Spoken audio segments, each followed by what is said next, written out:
Welcome to our podcast, Tis But a Scratch, fact and fiction about the Middle Ages. Today, we're going to be talking about a movie and a couple of television shows, all of them dealing with Vikings. The movie is the Northman. The two TV shows are the History Channel's Vikings and Netflix, The Norseman.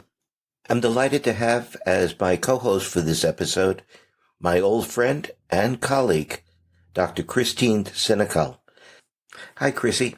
Why don't you tell our listeners a little bit about yourself?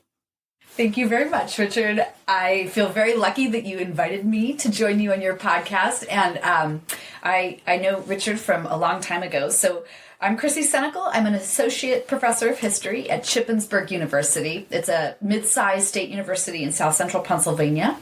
And my specialties are in medieval history, topics that include gender and warfare and aristocratic culture. I recently am also interested in big history, and my main scholarly development as of late is my history Instagram project. So if you would like to listen, you can follow me at chrissiesenecal.com.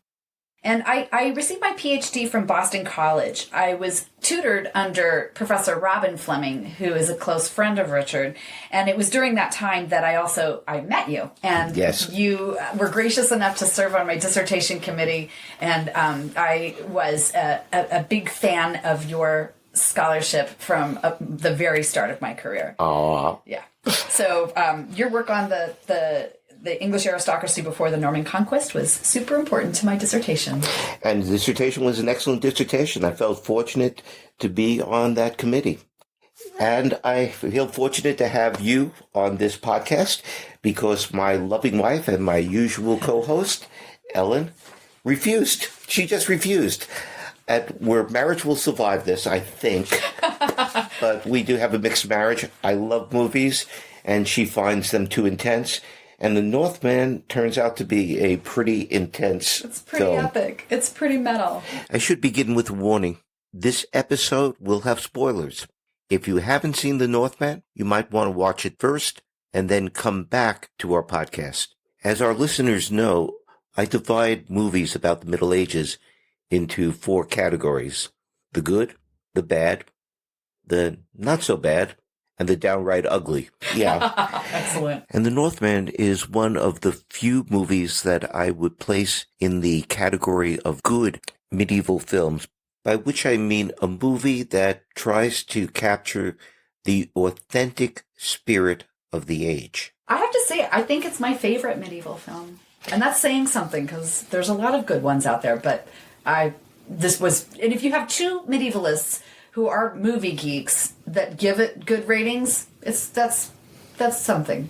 The popularity of Vikings at least goes back to 1958 with the release of the movie The Vikings with Kirk Douglas, Tony Curtis. I mean, I still can't get over the idea of Tony Curtis as a Viking. Right. Ernest Borgnine and Janet Leigh as a beautiful Welsh princess. That movie is a swashbuckler. Movie critic Philip Scheuer described it as, quote, a kind of Prince Valiant without the prince. It is filled with pell-mell action that the adult eye will follow with a mixture of amusement and disbelief. Nobody involved in the making of the Vikings believed that this would be taken seriously. It was meant to be a popular, fun movie that would make a lot of money, and that's precisely what it did. Robert Eggers, the director and co-screenplay writer for The Northman, had grander ambitions. He wanted to make an epic movie about Vikings that was faithful to the sensibility of the sagas, and I think he succeeded. The very different intentions of the movie makers can be heard in the musical themes for these 2 films.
The musical score for the Vikings was composed by Mario Nascimbe, and it's lushly romantic. It recalls the 1930s Warner Brothers swashbucklers with music by Eric Korngold. The second is from the movie The Northman. The composers are Robin Carolan and Sebastian Gainsborough.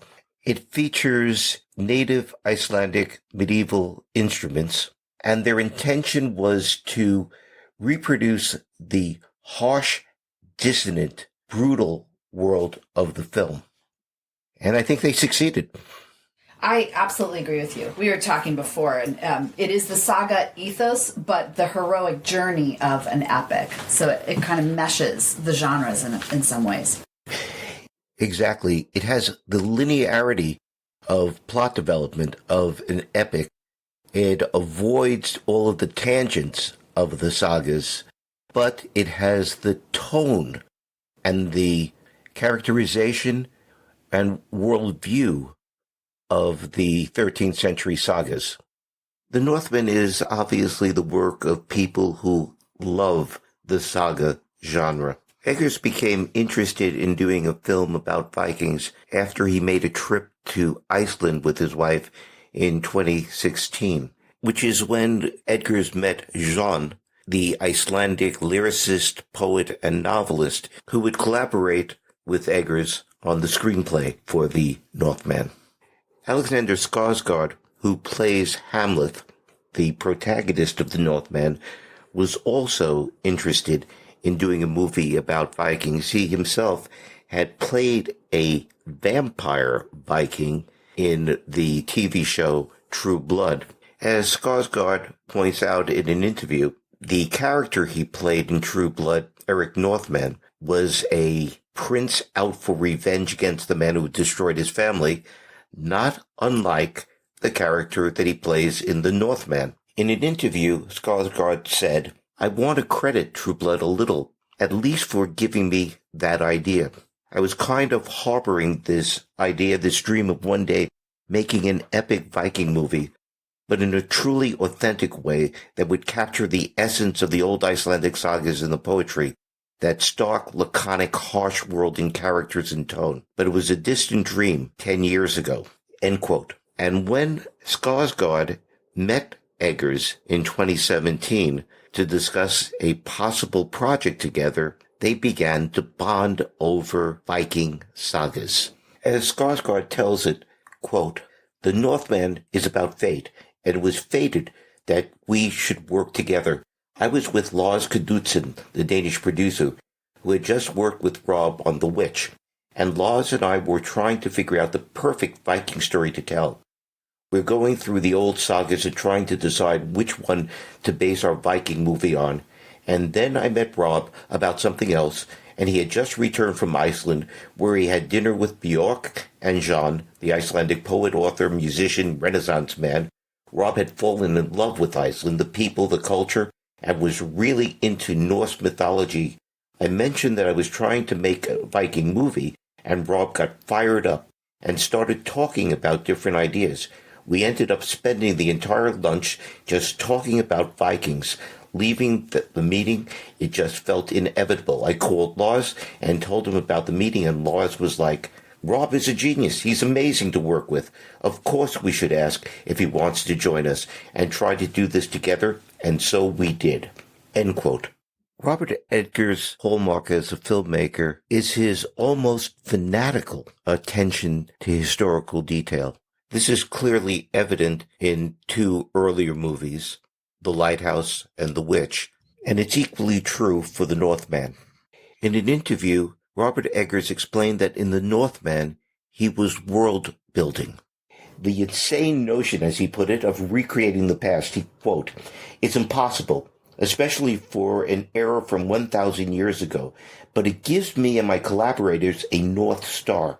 We were lucky to be working with leaders in the field of Viking studies to advise on this. I'm sure historians will find plenty of things to pull apart, and in 10 years, it'll all be moot. But there's never been a Viking movie as focused on accuracy as this one." End quote. I agree. The movies just I think it is the world building where it really succeeds in the spiritual representation, the shamanic aspects that it emphasizes, and in general the material culture. It's just those are two areas that are very, very strong, and Robert Eggers had the budget to make them worthy, I think.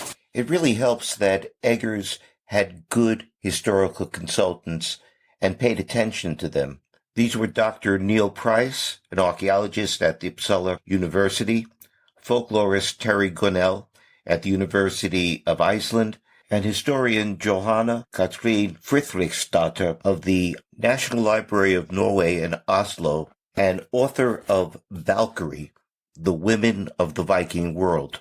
Of the three, I'm most familiar with the work of Neil Price, whose book, The Viking Way, Magic and Mind in Late Iron Age Scandinavia, is a bold attempt to understand the Viking worldview, the Viking mind, based upon literature and material artifacts. Yeah, really trying as much as possible to see the Viking culture as peeled back, divorced from the Christian lens that the sagas really put on Viking culture. Yes.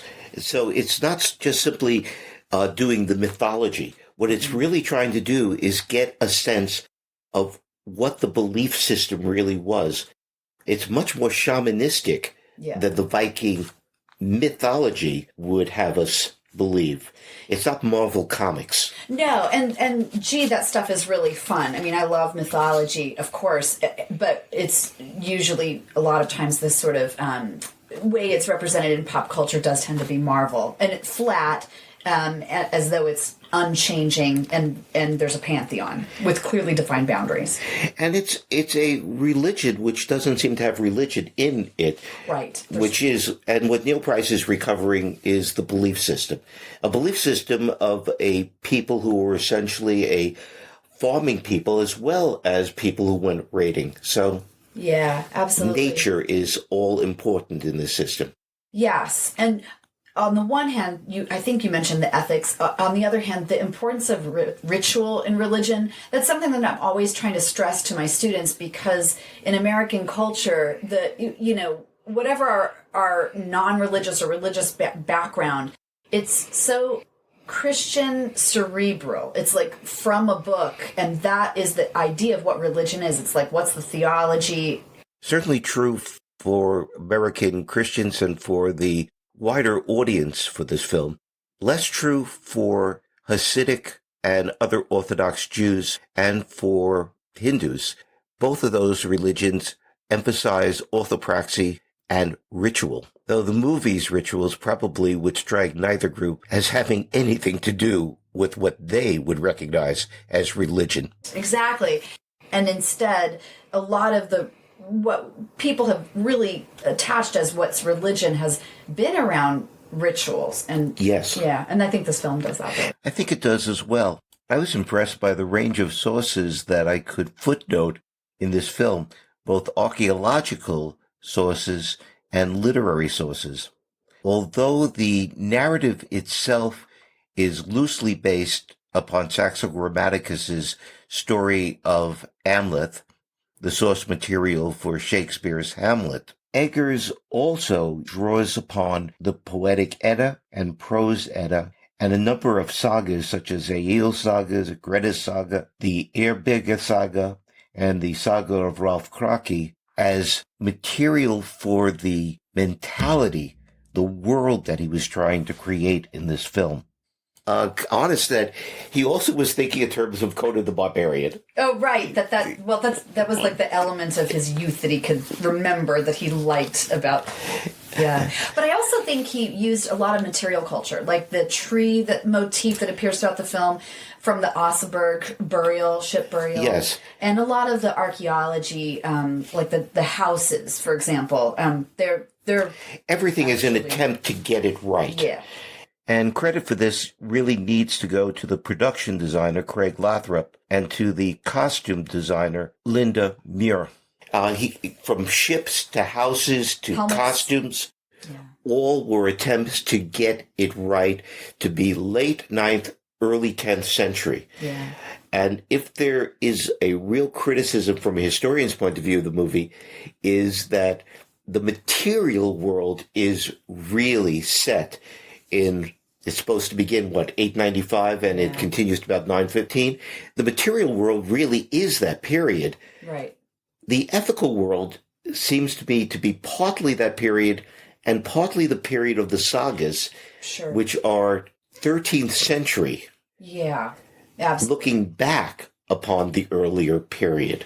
Right. The kind of lens of the vengeance motif as the sagas portray As the sagas portray it. So I think it's a hybrid between the saga and the attempt to be able to recreate a world of, a Scandinavian world of the early 10th century. Yeah. Which is, I think, it's merit, too. Like, for example, if I was to use it in a teaching classroom, even thinking about having people pick out, well, what elements are like the saga? Like the kennings, the wordplay that are constantly being used in the script. War Raven is King Arvandil. And things like that. That's saga. And then what isn't is interesting, too, to think about. Well, my favorite of the Kennings is Fjolnir the Brotherless. Oh, yeah. He's brotherless because he killed his brother. Right.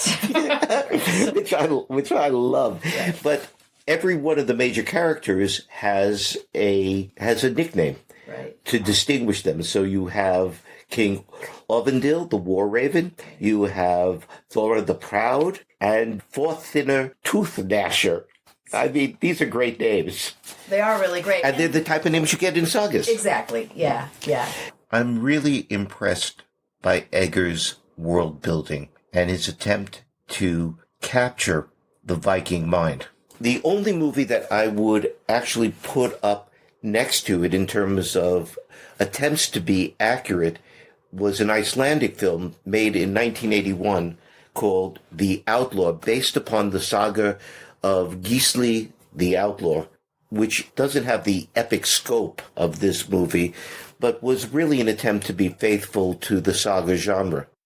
The Northman is not nearly as faithful to its main source, the story of Prince Amleth, which appears in the Gesta Danorum, the Deeds of the Danes, a work written by a Danish historian, Saxo Grammaticus, in the early 13th century.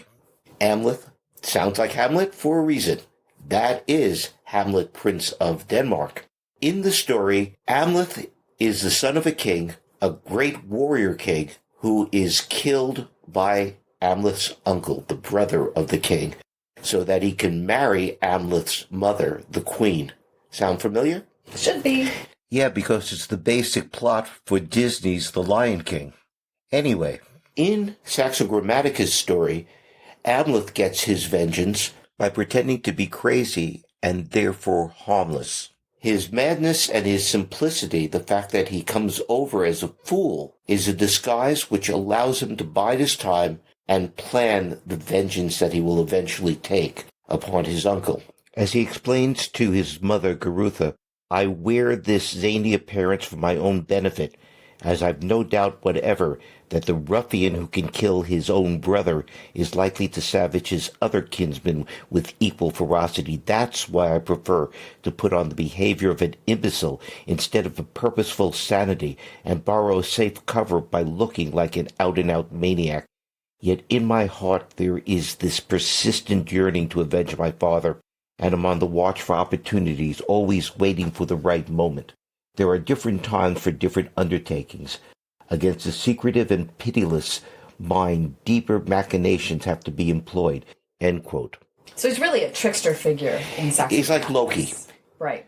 Saxo Grammaticus emphasizes the trickster element by having Amleth always tell the literal truth, which is always misinterpreted as being a sign of his madness. Unlike Shakespeare's Hamlet, Saxo Grammaticus' story of Amleth ends happily. The prince manages to get all of his uncle's retainers dead drunk, covers them with a tapestry, fastens it to the ground so that they can't get up, sets fire to the palace, and he then stabs his uncle to death. His mother is recalled to virtue, and he succeeds to the throne. And that has almost nothing to do with the movie, right? Agreed. Well, I'm going to ask Chrissie to just simply give a synopsis so that we know what this film is about. Absolutely. So thank you, IMDb. This is like hashed from you. I think that two of the main characters don't have names or proper names. They're ideas, and the two ideas are fate and vengeance. Yes. And both of these play the main roles, really. And they're both sad. They're both incredibly problematic because they are the driving force of the action and they don't lead to happiness. They lead to a lot of pain. So I think that's the umbrella. Which I think is, again, very much true to this Viking conception of the world. The world is not a pleasant place.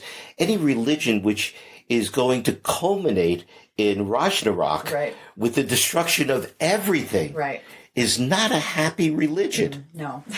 Right. Valhalla, is just like a little episode. It's not the total picture. No. Absolutely.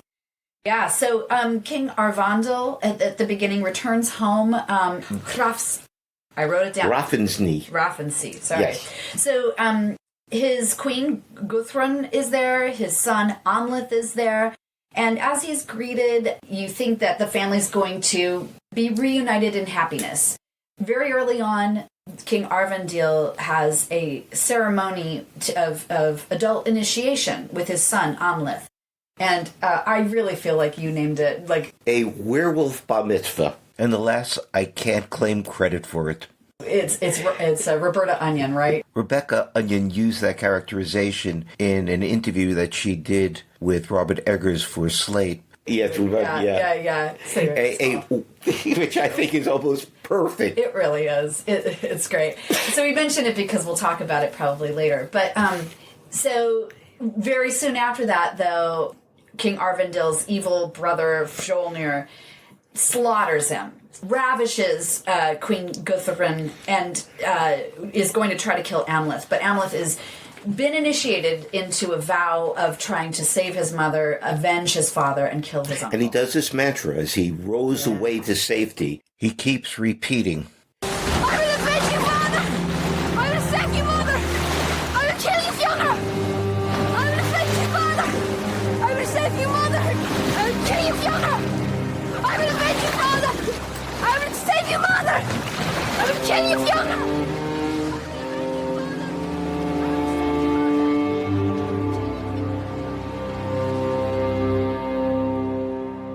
Having that as a mantra that he has to obey and being unable to come to terms with maybe the nuances of his situation. Their nuances? Never mind. Is what brings tragedy, I think, ultimately. So what he does is eventually he makes his way to an area of where the Rus Vikings live. Yes. And he becomes a berserker. So there he's engaging in all kinds of violence. Yeah, over-the-top violence. In a raid on a Slavic village, he acts like a killing machine. Just to keep it short, because I'm sure we can return to it, he sees it. He finds a seeress who tells him his destiny is to kill Fjolnir. He ends up becoming, on purpose, a slave, so that he can sneak into Fjolnir's lands. And who's now in Iceland, having lost his kingdom. Right, he's a refugee. But a pretty wealthy refugee. He's the owner of a large farm worked by many slaves, and the master of several warrior retainers. He's no longer a king, and it is a real come down, but he's probably what the Icelanders would have called a Gothar, an Icelandic big man. There he meets a fellow slave named Olga, and who's a Slav. Exactly. And a witch. Exactly. They have sexy time. And also, she's inimical to the plot because she helps him to wreak unholy vengeance. I guess we can't use the word holy because it's not Christian. But they eventually, Olga uses fly-agaric. Is that how you say fly-agaric? Yeah, fly-agaric. Yeah, to magic mushrooms. Right, to poison their enemies. The Fjolnir ends up being killed in an epic battle at the end with Hamlet on the gates of hell, which is on a big volcano, but not before Queen Guthrum has tried to kill her own son Amleth. Yeah, the big reveal in this is that Gudrun, who we keep on thinking for as having been a victim, turns out to be the instigator of the entire story. She seduced her brother-in-law, persuaded her brother-in-law to kill her husband, and instead of being ravished and taken away, she was the willing accomplice of this, and was also willing to have her son Amleth killed. Yeah. She's not a nice lady. She's not, although I'm not totally sold that she was the one that instigated it as much as took an opportunity where it lay in a really brutal way. She points out to Amleth at the big reveal that she herself had been a slave, that she had been raped by his father. He is the product of rape. And that... she wants them both dead. Yes. Yeah. And she wants them both dead. And she then apparently tries to seduce her son. And since it's Nicole Kidman, it's not a bad seduction technique. But it induces extreme horror on the part of Amleth. And also the audience. And the audience, exactly. And she's not really a seduction because she's really going to get close enough to him to be able to stab him. Yeah. Gudrun obviously loves her young son Gunnar, her son by Fjolnir, but she just as obviously views her older son as a threat that must be disposed of. At the end of the movie, she will try again to kill Amleth, who in self-defense will kill her. Amleth will also kill his half-brother in self-defense, after Gunnar leaps on his back, repeatedly stabbing him in a vain and, given Amleth's earlier mantra, really ironic attempt to save his mother. This sets up the final set-piece Holgang, the duel to the death between Amleth and Fjolnir at the gates of Hell, the crater of the Icelandic volcano Hekla, which was foreshadowed in the movie's opening sequence. Yeah. It's not a happy family. No, it is not. It is not. Mm-mm. No. And it's not a happy movie, although in terms of maybe the sagas and maybe even 10th century Scandinavia, it is happy because our hero Amleth will get his vengeance. Right. He will also go to Valhalla. We know this because the last thing he sees is a Valkyrie coming to take him. Right. The Valkyrie, by the way, is not a beautiful lady. Valkyrie is a pretty scary woman. Pretty terrifying. Pretty terrifying, yeah. With the etched teeth and dyed blue etched teeth of Vikings. Yeah, which was a thing. Yeah. And we know that his new wife, Olga, who's going to the safety of his kinsmen in the Orkneys, right, that she will bear him a daughter whom he knows from the prophecy of the seeress is destined to be a maiden king. Exactly. So fate plays its way out in this. It's all fated from the very beginning. This is how it has to end. Yeah, and if there's any kind of sort of positive or do we want to say uplifting moment, Amleth seems unable to break away from his fate, and he does manage to get it all. He gets to choose both the love of his kinsmen, that is his Olga and their children, and also get vengeance, which he just can't. He can never stop that. And he gets the vengeance because of the love of his kinsmen. He can't leave behind Fjolnir, right, because Fjolnir will now take vengeance upon him for the death of his son, right, whom Amleth has killed. By the end of the movie, he'll have killed both of Fjolnir's sons. Right, Gunnar and Thordur. So he's killed both of the sons. Right. If he leaves Fjolnir alive, he knows that his children will be hunted down. Yeah. So he has to finish. He has a good reason. It's not just only for overdone courageousness. Yeah. The irony is that for the sake of the Slavic woman Olga, Amleth is willing to forego the sworn vengeance of a Viking But because of his love of Olga and because of his concern for his unborn children, he is forced nonetheless to fulfill that vengeance. To put it another way, he's fated to complete the story. Absolutely. I think the world building here just works so well because this kind of very tough civilization where really cruel fate that you can't escape and the rules of vengeance, they don't even relax their grip for the so-called hero, the protagonist of the movie. No, they don't. But it's incredibly moral film because of this. Amleth is compelled by an ethical pledge to avenge his father. Yeah. He doesn't have a real choice about this. He won't be a good man unless he does this. Right. I also really thought that Robert Eggers did just a great job at both presenting that moral lens of the Viking world and layered with it, without it's show don't tell, in terms of the modern viewer and being allowed to be repelled by that, like repelled by the amount of slavery that exists in this world and the amount of brutality. It's not presented in a way that soft pitches it at all. No, not at all. The slaves are presented as chattel. If they're not going to be fit, they'll be disposed of. Mm-hmm. That slave women can be casually raped. Oh, yeah.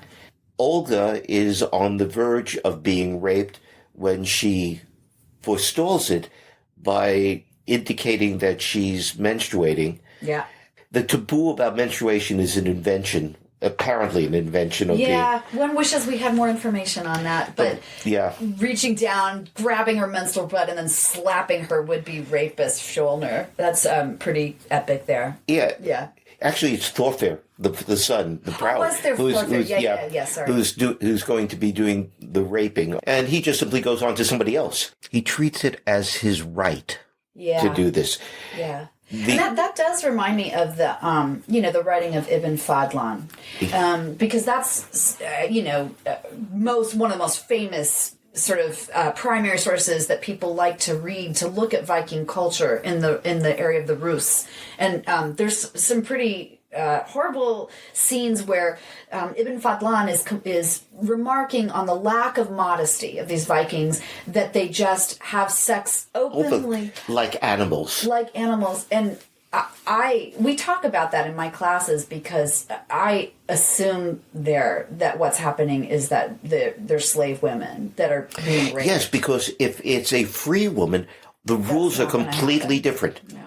One of the paradoxes is that the Scandinavian society for this early Middle Ages gives more rights to free women than most of its contemporary societies would. They are property owners. They are law-worthy. This is like the Irish in the early medieval period, I feel like, which was also a slave-owning society. And if you showed your status because you weren't a slave. And something that I always think about when I'm teaching history is the motive that runs across human time, I think, in whatever social groups people are in, to try to be specialer. And if you're specialer because you show that you're not a slave, you can hold weapons in public. You can go to a legal court.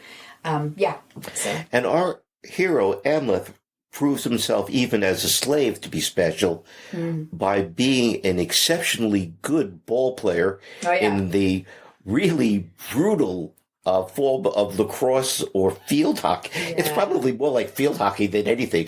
Knocklicker. Yeah, that's how I was hearing it. Knocklicker. Yeah.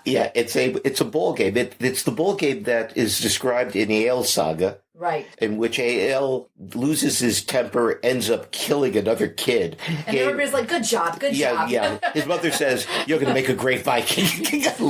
Right. Yeah. And Amleth rescues his half-brother. He knows it's his half-brother. Nobody else does. The kid is about to be killed as he lay on the ground, which is apparently fair in Knocklicker.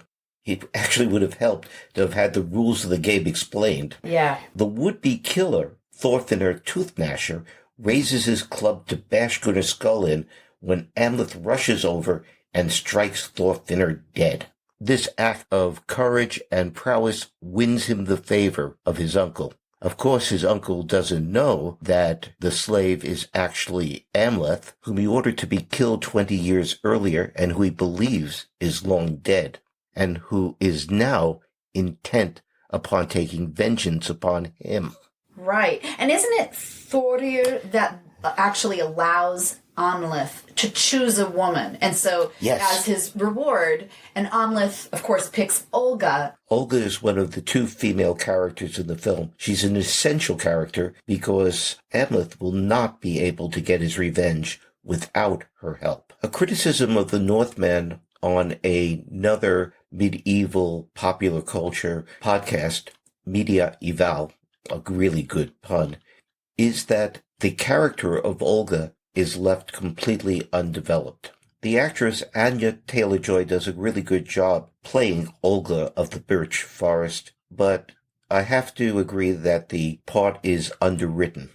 We don't know anything about her besides the fact that she's a Slavic witch woman. Right. But we don't know a backstory. Right. And we don't know what attracts her to Amleth. Amleth is attracted in part because she's useful to him for the vengeance. I mean, she can, at some points, Amleth could be useful to her as protection, too. Yeah. Let's face it, they're also the best-looking slaves. Absolutely. Yeah. Now, what the movie is particularly good on, and I think brave about, is rituals that, if it's not put into the context of the movie, if you just see it on the internet alone, look intensely silly. Sure. Yeah, being inhabited by animal spirits after taking hallucinogenic mushrooms, yeah. The first example of this is what we called Amleth's werewolf bar mitzvah. King Ovendal brings his 12-year-old son into a temple. They descend stairs into an underground cavern. Ovendal orders Amleth to imitate him as they both go down on their hands and knees and act like wolves or dogs. In this way, they scamper into a chamber where they encounter a man in an animal mask. This man turns out to be Hamer the Fool, though in context he's now Hamer the Wise, played wonderfully by Willem Dafoe. I probably should have said this before, but let me take a few minutes to say it now. The movie is really well cast. This is true for the main characters, Alexander Skarsgård as Amleth, Claes Bang as Fiona, Nicole Kidman as Queen Gudrun, Anya Taylor-Joy as Olga, and it's true for the smaller roles, especially Willem Dafoe as Hamer, Ethan Hawke as King Orvendil, and Bjork as the Seeress. Okay, now that I've done due diligence, let's get back to the ritual. And they're on their hands and their feet, they're howling, they're barking, they're proving that they're not dogs, but they're wolves. Right. And then they have to prove that they're men. Yeah. And they do it by burping and farting.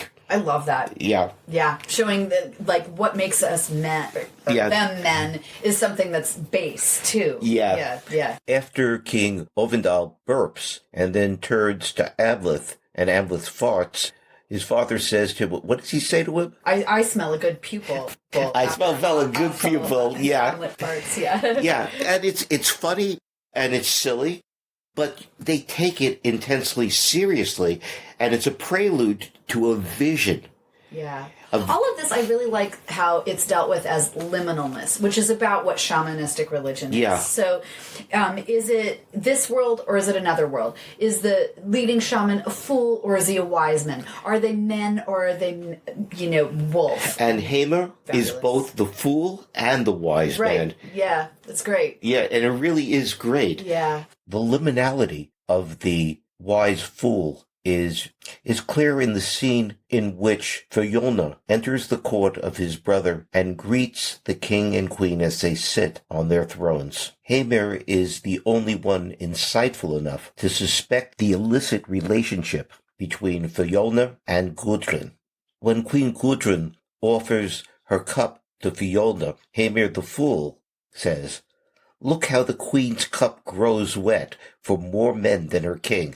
What metal might buy a fragrant sip, sweet silver or hot iron?" Fiona yells out, "Silence, dog! By Freya, you slander your lord and mistress." But King Orvendal responds, "Please, you brother, 'tis but a jest, a jest. Hamer keeps a foul tongue, yet I keep him as a deep sworn friend. Right. Like fools in the Central Middle Ages, they were supposed to be figures that told the truth but could get away with it. Exactly. Yeah. This jest is going to end up costing Haemir his life. He'll be decapitated by Fjolnir. And Amleth will only learn this in a very odd way when he is seeking a weapon to be able to do his vengeance. He consults a Saithmatha, witch man, and the witch man has as his aid to the spirit world the mummified head of Haemir. So Haemir doesn't even shut up when he's dead. Yeah. The other ritual highlighted in the film is the Berserker ritual. Oh, yeah. And this is, I think, very much Neil Price, who wrote about ecstatic dancing and about the idea of Setha, of magic, in which you could channel the spirit of animals. Yeah. It's not literally becoming a werewolf or a werebear, Right. but what it is being possessed by the spirit of the wolf and the spirit of the bear. Right, right. And that shows a lot about the kinds of social views of the natural world, I think, Yes. were. I think if you look across human cultures, it's a kind of consistent line that humans want to draw between human and non-human, and playing with that is, on the one hand, it almost is a recognition that that line can be crossed, and that there's not really this line after all of specialness between human and animal. Yes. And sometimes it's something you want, and sometimes it's something that you ridicule and hate. Yeah. When I first saw it, I thought to myself, I'm watching the practice of a Chippendale strippers for a bachelorette as they go ahead and they dance together. But it is an attempt to show that they are leaving their own personalities, their own bodies, and becoming part of that natural world. Right. A world that allows for breaking away from the social norms where you don't just kill people and rip them to shreds and make them bleed and be in pain. And so you don't have to have guilt, because this is not you who's doing this. Right. You have become something beyond human. Yeah. And there's so many war rituals across time where that, ritual behavior before battle takes place. And what the movie wants to do is, the movie is making an interpretation. The Berserker is a difficult character in Norse sagas, and historians are really divided. There are historians who say this is a fictional creation of the sagas. Right. And in the later sagas, Berserkers are villains. They're almost always villains. The hero is going to face a Berserker and kill the Berserker. Right. Berserkers rape women. Berserkers are just evil in the late sagas. The earlier Berserkers are more ambiguous figures. What they do share throughout is that they have a bloodlust. Yeah. Now, the question is, what exactly is a berserker? Right. The word itself in Old Norse is difficult because it can mean two very different things. The bear part of it could either mean that you are going into battle without armor, without a shirt. Right, you're bare. Yeah.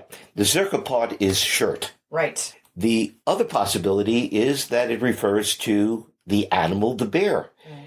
And that you're either going into battle with a bear skin on, or you're going into battle channeling a bear, the spirit of a bear. Right, and somehow being vulnerable. Wearing the bear. Right. Yeah. I also like the idea that it's both, even at the time. No, and I think so. And it doesn't have to make a choice. Right. We want to somehow say there's an etymology here. But the thing about this Norse society, at least the elite society, is it's a society that loved puzzles, games, puns, wordplay. That's what the Skaldic poetry is about. Yeah, very sophisticated. And I think that anyone hearing the word berserker would think both of them simultaneously. Yeah. So it does. You don't have to choose about that. Right. The other term is the Ulf Hefner. Right. Yeah. They're the ones who channel wolves. Right. And they go in with wearing wolf skins. Sure. So we see that in the film. And we see that in the film. Yeah. But in both cases, what you have are people who are getting outside of their own bodies and who are introducing into their bodies the spirits of vicious and violent animals that allow them to do things that a normal person wouldn't do. Absolutely. So I don't know if this is a good place to talk about it because we were talking about rituals in the film. Yeah. But it seems like a couple of the scenes that I think are really interesting are about almost magic realist scenes in the film. And like the vision with the seeress, for example. And also where he meets with the droger. And I wonder if, those are two. Well, why don't you tell about the droger? Oh, the droger. Well, at one point, Amleth goes to, is it the Mound Dweller, right? Underground, and it's a haunting scene, and it could be almost from now you're done with history and you're in a magic land, like Dungeons and Dragons or something, where he's underground and he sees this skeleton, and the Draugr tells him about his future, how he will fight a big battle at the gate of hell, and that this sword is going to play a really important role. But he has to take the sword. Yes, in a great... Has to win the sword from the Draugr. And it's fabulous, the battle. Draugrs appear in a number of the sagas. They're the Norse undead. For reasons unknown to me, Eggers and Sean decided to call the magical sword Draugr, but I'm going to continue to call the undead warrior the Draugr. So what is a Draugr in Norse legend? They're not vampires because they don't suck blood. What they tend to do is, like dragons, they tend to defend hordes. Yeah. In this case, what we see is him fighting this undead figure. Yeah. He starts off as if he were a mummy. Yeah. But then he comes to life. The fight is ferocious. Amleth prevails. He's able to strike the Draugr down and then decapitate him. He places the decapitated head between the Draugr's legs, which I found to be a very nice little touch because it recalls an incident in the Saga of Greta the Strog, and how many of the audience would actually know that? Yeah. Showing just how deeply familiar Eggers and Sean are with the saga material. Amleth then turns, looking back. He sees himself still standing in front of the mummified warrior, still seated, clutching that sword. Amleth takes the sword from him, the body decomposes, and Amleth unsheaths it. Amleth seems to accept the contradiction that he had just fought this warrior and that this warrior had never left that chair.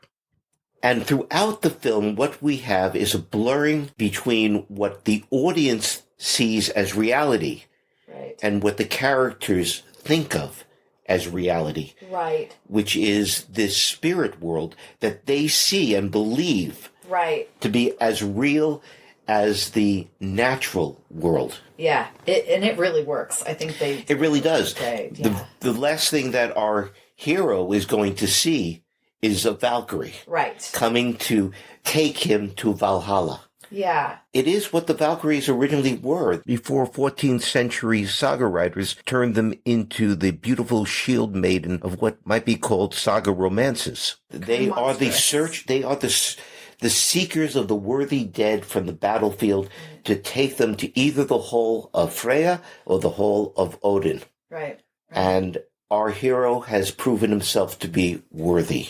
Yeah. And I know before we recorded, we were talking about Pan's Labyrinth, blurring the real with the child's imagination. And I feel like there's parallels here. I think so too. Yeah. Yeah, and great film. If you haven't seen Pan's Labyrinth, you should see it. It's both a really wonderful fantasy, a touching fantasy, and a very disturbing historical movie set in the last stages of the Spanish Civil War. Absolutely. Is this like okay time to talk about gender?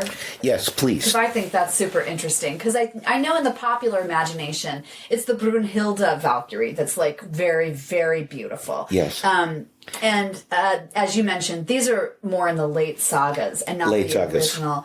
And I think it's interesting to think about any kind of point at which there is actual, evidence for women being involved in military warfare. And there are at least 2 Viking age graves in which were found skeletons which originally were thought to be male. Right. And they were thought to be male because of the grave goods, which were weapons. Right. One is in a high-status chamber grave in a Viking-age cemetery in Berserkers, Sweden, that was first excavated in 1878. Yeah, that's the more famous one that just... And a second skeleton that has since been sexed as female, buried with the sword, was excavated in southeastern Norway in 1900. As Chrissie said, the Birka Viking burial is pretty famous. It's one of the more magnificent Viking burials. The person was about 30 to 40 years old and of slender build. The corpse was interred with silver-trimmed clothing. It included a cap which seems to have come from Kiev, the fragment of an Arab coin, 2 horses, 1 male, 1 female, with equipment, weights, a game board, including gaming pieces and dice.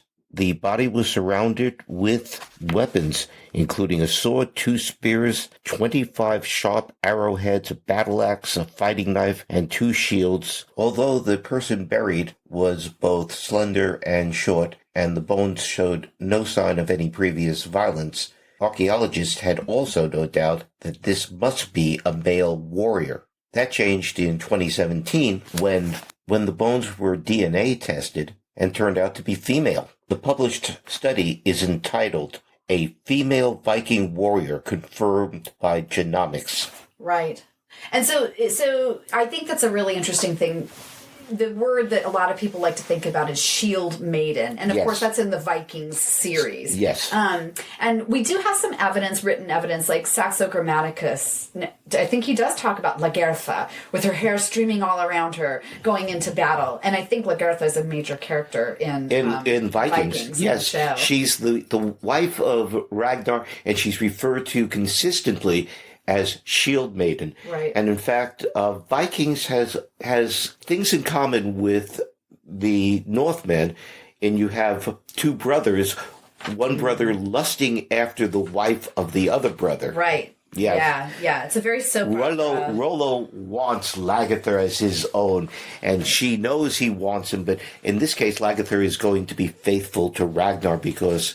Until she's not, because it's because the television show and there's 6 series. Yeah, and they need to do something. Right. 6 years, you've got to do something. Right. Yeah. Exactly. But all along, she has splendid hair. And so I feel like, this is how we, in pop culture, imagine the Valkyries and the Shield Maidens. And, of course, the Valkyries, having them be beautiful was a kind of idea in these sagas.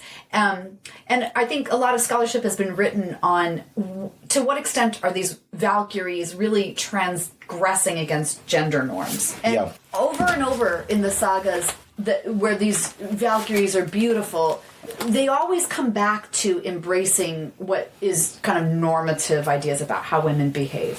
So they give up their special powers and they get married to the hero of the story. And I think that when we're talking about shield maidens, or women who actually fought in battle, from my point of view, I just think that we don't know enough yet to know how typical it was. That what we have much more evidence for elite women is their involvement in magic, but also in fabric making. All of this also takes us back to this really fabulous find from the 9th century, the Augsburg burials. Yes. So these are burials of 2 women, and they were both elite. We know from DNA analysis what they ate, and it was good stuff. They had toothpicks. And then they also were probably associated with magic, with the practices of the Sather. Sather, yeah. And we know this because they were carrying around. Well, there's a staff, a vulva staff, and we know also that the Augsburg burials have these tapestries. And these tapestries, really careful work has been done to figure out what the patterns are. And from tiny little shrouds, people have been able, really good scholars, and have been able to see, for example, a priest leading and then 3 priestesses following behind. And then also is this famous tree that appears over and over in the film with this one, the Oseberg tree. It's all these people that are hanging. So they're dead. They're corpses. Trees are really important. After all, the world tree, Yggdrasil, is at the very heart of the world that extends from our world, from Middle-earth to Asgard and to hell. Absolutely. And the Oseberg, I think also what's interesting is how much of the fabric is destroyed. So we know fabric is one of the first things to disintegrate. And yet when scholars figured out just how many tapestries and fabric was in part of the burial, we know that it was major. And the fact that it's associated with women is also, I think, not irrelevant. So this is, getting... Interestingly, because there's a recent scholarship by the historian Michelle Heyer-Smith, and she wrote a book in 2020 called The Valkyrie's Loom, The Archaeology of Cloth Production and Female Power in the North Atlantic. And she looked at all these different shrouds of Viking age cloth, and found that there was a regularization of the process of weaving that happened starting in the 12th centuries. And it had a certain number of warp threads that after the 11th century, the horizontal thread, that's called the weft, just switched. And it's been marked in written sources that there's a kind of fabric called vathmal, and Icelandic law codes mention it as being currency. So that she was able to argue, I think very well, that it was women's fabric production. They were literally making money because their fabric was used as currency in Iceland and across the Viking world. It's a really cool ways of talking about women that were very powerful and yet very gendered for the mainstay, despite the fact that there is a possibility allowed for the fact that sometimes women did participate in battle. Really interesting points about gender, Chrissy. Really interesting. The Northman is a very masculine film. It's, in fact, one might say it's a film about toxic Viking masculinity. Nonetheless, it has 2 strong women in it, both of whom overcome their submissive positions by acting in perfectly gendered roles, neither of whom is a warrior. We are running out of time. So, here's a few parting thoughts about the Northman from the viewpoint of a historian. The first time I watched the film, I found it odd that the settlement pillaged by Amleth and his fellow Berserkers was in the land of the Rus. I have no problem with the idea that an exiled Danish 12-year-old prince might go east and become a Rus Viking Berserker. My problem is that the slaves taken in this raid are to be sold in Iceland. Yes, the plot requires this, otherwise Amleth could not disguise himself as a slave to be purchased by the men against whom he has sworn vengeance.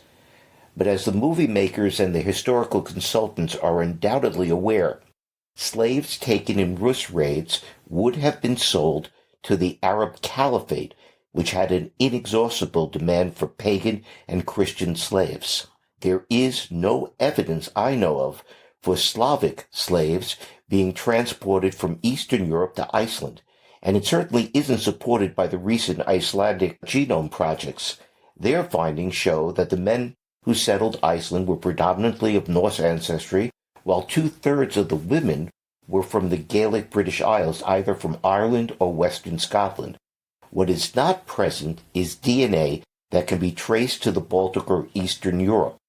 The natural inference is that the Norse who settled Iceland brought with them Irish slaves with whom they had children. I thought about this a lot. Given the filmmaker's attention to detail, I assumed that Robert Eggers and especially his historical consultants would have realized this. So why place Amleth in a Rus raiding warband? I think that Eggers and Sean were willing to stretch the history in the service of the plot and in service of their goal of world building. Through the character of Olga of the Birch Forest, they could emphasize the shared shamanistic religions of early medieval Scandinavia and Eastern Europe and their shared sense of a spirit world. The Slav Olga serves the plot by being the witch woman that Amleth needs to fulfill his vengeance. This allows Eggers and Sean to balance the negative agency of the quote-unquote wicked woman, Gudrun, with the positive agency of the quote-unquote good woman, Olga. Having Amleth's love interest be a Christian Irish slave woman would have made more sense historically, but I'm not sure how it would have advanced the plot. It would have made this into a completely different film. The world of the Northmen is pagan.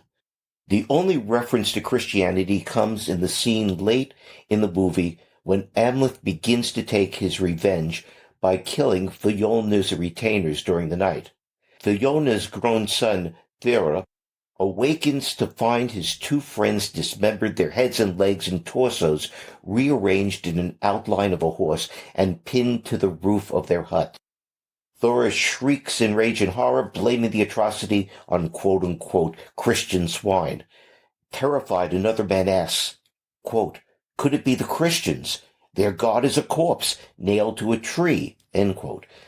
But another of Thora's companions points out that the corpse parts have been arranged to form an 8-legged horse. In other words, Odin's Mount Sleipnir. Iceland was not converted to Christianity until around 1000 CE, and the Christians on Fiona's farm would all have been slaves. One of the more historically clever moves of the filmmakers was to set the second half of the story in the year 915. This was a conscious decision by Eggers. In an interview on the excellent Viking podcast Saga Thing, which I really recommend, the hosts of that podcast challenged Eggers about the absence of legal actions in the movie. Legal disputes in the thing, the Assembly of Freemen, play a critical role in the family sagas of the Icelanders, which the movie becomes. But the Northman is a pure tale of vengeance in which lawyers, like Njal of Njal's saga, play no role. Eggers and Sean were aware of this, which is why they set the movie in 915, 15 years before the establishment of the Icelandic Althing. This is the kind of attention to detail that I really admire. I was really hoping that we could squeeze in a discussion of recent popular television shows about Vikings, and maybe even some video games, but we are running out of time, and perhaps it would be best to hold that for another episode. We could probably talk about this for a long time, but other people have other things to do. Maybe their trips on their car rides are over by now. We're also recording this on Super Bowl Sunday, and if Chrissie doesn't leave now, she's not going to get home in time for the kickoff.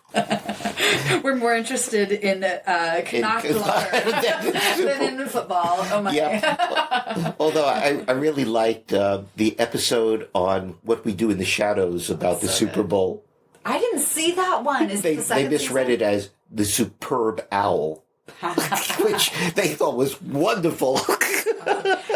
Yeah, that is amazing. Yeah. Anyway, thank you for joining us. And the next episode, I think, is going to be on the man who actually was able to defeat Vikings, Alfred the Great.